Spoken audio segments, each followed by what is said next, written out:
Everyone, welcome back to my YouTube channel. आज आपण नागापूर इथे आलेलो आहोत। यापूर्वी पण मी इथला व्हिडिओ केला होता।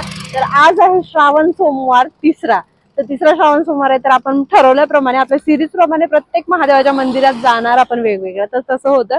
तर आज त्या नागेश्वरच्या मंदिरामध्ये गेली होती, ज्याचा व्हिडिओ मी आधीच केला आहे। तिथे डिस्क्रिप्शन मध्ये और इथे एक लिंक देऊन देईल मी, तुम्ही तो व्हिडिओ सुद्धा पहा।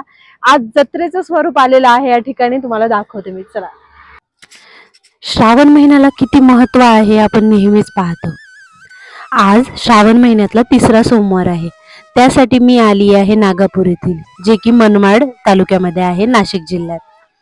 नागेश्वरचा जो मेन व्हिडिओ होता, तो व्लॉग होता, मी तो माझ्या चॅनलवर अपलोड केलाय, त्याच्यावर लिंक देईल मी, तुम्ही तो पण पाहून घ्या। आज रक्षाबंधन आणि श्रावण महिन्यातला तिसरा सोमवार ह्या दोन्ही गोष्टी एकत्र आलेल्या आहेत। तरी इथे मस्त गर्दी आहे भाविकांची।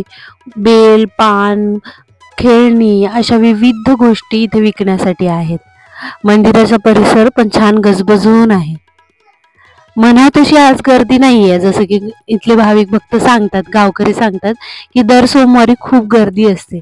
आज रक्षाबंधन सुद्धा असल्यामुळे तितकी गर्दी आपल्याला पाहायला मिळत नाही, पण मंदिराच्या परिसरामध्ये प्रसन्न वातावरण आत्ताही आहे। खूप सुंदर आणि खूप प्रसन्न असं वातावरण आहे। सगळीकडे भक्तीत रंगून गेलेली लोक आपल्याला पाहायला मिळतात। आम्ही टिक्का वगैरे लावून आतमध्ये जाण्यासाठी निघालो। दर्शन घेण्यासाठी भली मोठी रांग होती, जवळपास अर्धा ते पाऊण तास वाट पाहावी लागली असती, पण आम्हाला पुढे सुद्धा पुण्यासाठी निघायचंय। रांग तर भली मोठी होती, दर्शन घेणं शक्य नव्हतं आणि वेट जास्त वेळ करता नसता आला, कारण आम्हाला पुढे निघायचं होतं। पण तरी सुद्धा माझ्या सासऱ्यांना तिथे ओळखत असल्यामुळे, ते मूळ गावचे तिथलेच असल्यामुळे आम्हाला मंदिराच्या गाभाऱ्यापर्यंत जायला मिळालं। तर मग काय, निहालनी आम्ही टिक्का लावला आणि देवाचं मुखदर्शन घेण्यासाठी निघालो। तसं म्हणायचं गेलं तर दर्शन सुद्धा झालं असतं, पण रांगेत लागलेले भाविक त्यांना तसं वेट करायला लावून आणि आपण असं डायरेक्ट जाणं, मला हे योग्य वाटलं नाही। म्हणतात ना, वेट म्हणजे जे फळ नाही मिळत, दुसऱ्यांच्या आपण थांबवून आपण आपलं करतो म्हटलं तर, त्यामुळे मी न तसं करता बाहेरूनच देवाचं दर्शन घेतलं आणि तुम्हाला दाखवत होते की किती भावी भक्त कसे रांग लावून तिथे थांबले होते। हे मंदिर खूप पुरातन आहे, या मंदिराची खूप प्रचिती आहे, लोक खूप मानतात या महादेवाला। जसं की मी तुम्हाला सांगितलं होतं, ह्या मंदिरामध्ये नागेश्वराची अशी मूर्ती आहे, सोबतच तिथे एक झरा सुद्धा आहे, जिथून पाणी येत असतं। अनकई किल्ल्यावरून इथे डायरेक्ट पाणी येतं असं म्हणतात, आणि पाऊस जरा जास्त झाला तर पूर्ण मंदिर भरतं। आज सोमवारचं औचित्य साधून बरेच लोकांनी इथं सत्यनारायणाची पूजा सुद्धा केली होती, आणि सोबतच आज तिथे सोमवार असल्यामुळे उपवासाचं पदार्थ वाटण्याचं चाललं होतं। खिचडी, दही ह्या सगळ्या गोष्टी लोक आलेल्या भावी भक्तांना अर्पण करत होते। एक काही ना काही आपली सेवा म्हणून इथं चाललं होतं। बेलपत्र सगळं इथे विकण्यासाठी भरपूर होतं। जे मंदिर एरवी सामसूम असतं, तिथं आता नवीन नवीन स्टॉल लागून बऱ्याच गोष्टी आपल्याला पाहायला मिळतात। उपवासाचे पेढे हे सगळ्या गोष्टी इथे विकायला होत्या।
मंदिराच्या परिसरात अशा बरेचशी छोटी छोटी दुकानं होते. हे दुकानाने जरा माझा अटेन्शन ग्रॅब केलं, कारण लहानपणीच्या सगळ्या आठवणी जाग्या करणारा हे दुकान होतं.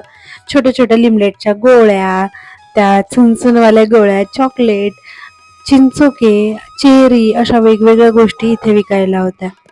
सोबतच तिथे बरीचशी अशी दुकानं होते ज्यामध्ये हरमाल म्हणा किंवा घरात उपयोगी येणाऱ्या वस्तू किंवा अशा ज्वेलरी, बॅग्स अशा वेगवेगळ्या गोष्टी मिळत होत्या. जत्रेमधली हीच एक खासियत आहे, जत्रेत सगळं काही असं मिळतं. तिथे चूल सुद्धा विकायला होत्या. बघ किती सुंदर चूल बनवल्या आहेत. मुलांची इथं तिथं मौजच होती. खेळण्यासाठी बरेचसे गेम होते, सोबतच असे विविध कपडे सुद्धा तिथं विकायला होते. बॅग, कपडे, काय काय गोष्टी तिथे दिसत होते काय सांगायचं. आता इथे टॅम्पोलिन वगैरे होतं. निहालचा तर मोहच आवरत नव्हता खेळण्यासाठी. मग काय, गेला तो पण खेळण्यासाठी त्याच्या बाबासोबत. निघता निघता म्हटलं तुम्हाला दाखवते मंदिराचा परिसर आणखी किती सुंदर दिसतं. मंदिरातून निघायची इच्छाच नाही होत मला. तुमचं पण असंच काही असतं का? मला कमेंट सेक्शनमध्ये नक्कीच सांगा. जत्रेत आलो आणि असे पाठ, आपले पोळपाट ह्या सगळ्या गोष्टी नाही घेतल्या तर काय, असं सगळ्या गोष्टी तिथे होत्या. व्हिडिओ कसा वाटतोय तुम्हाला मला कमेंट सेक्शनमध्ये नक्कीच सांगा. आणि हो, चॅनलला सबस्क्राईब केलं नसेल तर सबस्क्राईब करा. आणखी 2 सोमवार बाकी आहेत. बघू आपल्याला कुठल्या मंदिरामध्ये जाता जमेल नेक्स्ट 2 सोमवारमध्ये. तोपर्यंत बाय बाय. व्हिडिओला सबस्क्राईब